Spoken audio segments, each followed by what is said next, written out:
Arnobius of Sicca was an early Christian apologist of Berber origin. During the reign of Diocletian, according to Jerome's Chronicle, Arnobius before his conversion was a distinguished Numidian rhetorician at Sicca Veneria, a major Christian center in Proconsular Africa, and owed his conversion to a premonitory dream. Arnobius writes dismissively of dreams in his surviving book, so perhaps Jerome was projecting his own respect for the content of dreams. According to Jerome, to overcome the doubts of the local bishop as to the earnestness of his Christian belief, he wrote an apologetic work in 7 books that Jerome calls Adversus Gens, but which is entitled Adversus Nations in the only manuscript that has survived. Jerome's reference, his remark that Lactantia was a pupil of Arnobius, and the surviving treatise are all that we know about Arnobius.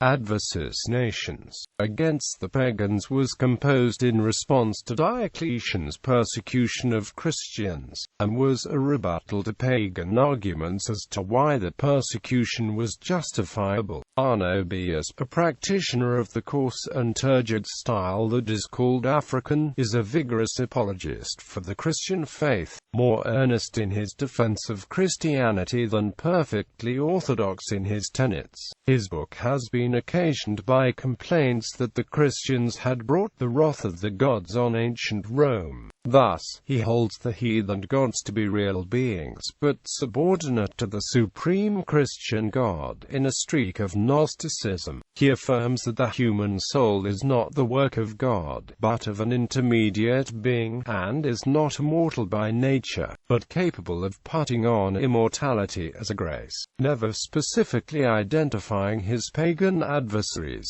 some of whom may be straw men, set up to be demolished. Arnobius defends and expounds the rightness of monotheism and Christianity and the divinity of Christ, by adducing its rapid diffusion, its influence in civilizing barbarians, and its consonance with the best philosophy. Christianizing Plato, he refutes pagan idolatry as filled with contradictions and openly immoral, and to demonstrate this point, his books 3 through V abound with curious information gathered from reliable sources concerning the forms of idolatrous worship, temples, idols, and the Greco-Roman cult practice of his time, to the historian and mythographer's cautious delight, but all held up by Arnobius for Christian ridicule. Adversus Nations survived in a single 9th-century manuscript in Paris. The French manuscript also contains the Octavius of Marcus Minucius Felix.